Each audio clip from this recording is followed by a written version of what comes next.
बिस्मिल्लाहिर्रहमानिर्रहीम। मुअज़्ज़ज़ नाज़रीन व सामीन, हमें एक क्लिप सुनवाया गया जिसमें एक मुफ्ती तारक मसूद, उनके बड़े मज़ाहिया क्लिप भी सुनने में आते रहते हैं, वो शिर्क की एक खुद साख्ता तारीफ बयान कर रहे थे।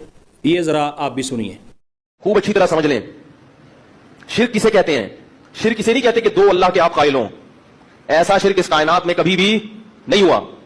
हमेशा एक ही खुदा को माना गया है।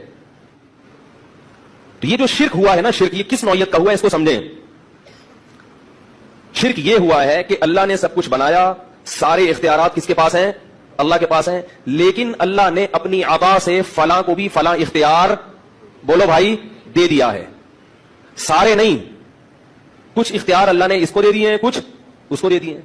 ऐन यही शिर्क आज मोहम्मद सल्लल्लाहु अलैहि वसल्लम की जात के साथ हो रहा है। यही शिर्क ऐन हजरत अली रज़ी अल्लाह तआला अन्हु को मुश्किल कुशा कहने वाले कर रहे हैं। कहते हैं हजरत अली खुद से आपकी मुश्किलात आसान नहीं करते, अल्लाह की अता से आपकी मुश्किलात बोलते क्यों नहीं? सबसे पहले मुफ्ती साहब से ये सवाल है कि ये तारीफ आपने कहाँ से की है? ये तारीफ उम्मत के अकाबिर में से किसने की है जो आपने ये घड़कर पेश कर दी? आपकी इस तारीफ से तो आपके अकाबिर भी नहीं बच सकते। हम चाहते हैं कि नौजवान इस फितना से आगाह हों, तो ज़रूरी समझा कि कुछ चीज़ें आपकी खिदमत में पेश की जाएँ। सुनिए। देवबंद के हकीमुल उम्मत मौलाना अशरफ अली साहब थानवी वो लिखते हैं, ए बंदों की शफाअत करने वाले मेरी दस्तगीरी फरमाइए, आप मुश्किलात में मेरी आखिरी उम्मीदगाह हैं। दूसरे नंबर पर इन्हीं के पीरो मुर्शिद हज़रत हाजी इमदादुल्लाह महाजर मक्की साहब, जिन्हें हम भी रहमतुल्लाह अलैह कहते हैं, वो फरमाते हैं, या रसूल किबरिया फरियाद है, या मोहम्मद मुस्तफ़ा फरियाद है। फिर आगे वो लिखते हैं, सख्त मुश्किल में फंसा हूँ आजकल, ए मेरे मुश्किल कुशा फरियाद है। ये लफ्ज़ मुश्किल कुशा जिससे मुफ्ती साहब को बड़ी चिढ़ है, पीरो मुर्शिद वो इस्तेमाल फरमा रहे हैं।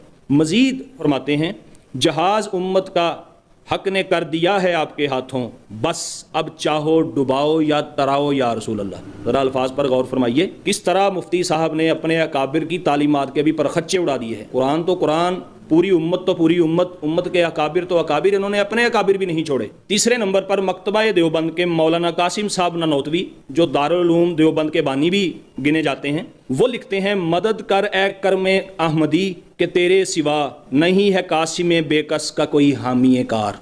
चौथे नंबर पर मौलवी मोहम्मद याकूब ननौतवी साहब, जो मंजूम शजरा उन्होंने लिखा है, उनका एक मिसरा पेशे खिदमत है।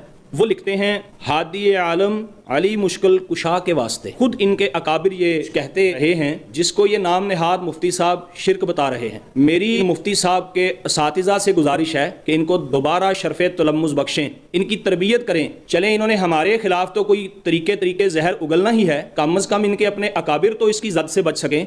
उम्मत पहले ही बड़े इंतशार का शिकार है। मजीद मुफ्ती साहब को भी मैं मशवरा दूंगा कि ये इस तरह अपनी खुद साख्ता तारीफ़ें गढ़ने और कुरान के मुखालिफ इस तरह की बातें गढ़ने की बजाय हमारे उस्ताद मोहतरम इमामुल मुनाज़रीन शेखुल कुरान हज़रत अल्लामा मौलाना मोहम्मद सईद अहमद असद साहब दामत बरकातहुमुल आलिया तफसीर कुरान रिकॉर्ड करवा रहे हैं, उससे कुछ फैज़ हासिल कर लें।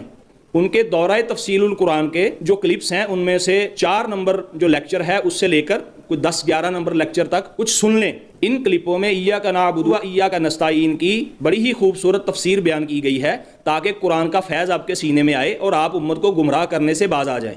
अवाम की सहूलत के लिए, नौजवानों की बेहतरी के लिए हम उस दौराए तफसीरुल कुरान का लिंक डिस्क्रिप्शन में पेश किए देते हैं। आप वहाँ से हमारे YouTube channel Jamia anaemia Rizvia Faisalabad को वॉच कर सकते हैं। उसकी प्ले लिस्ट में बाकायदा इसके अब तक 102 लेक्चर रिकॉर्ड हो चुके हैं। वहाँ से जाकर आप चौथे 5वें नंबर के ये जो लेक्चर हैं 11 तक, ये ज़रूर सुन लीजिए।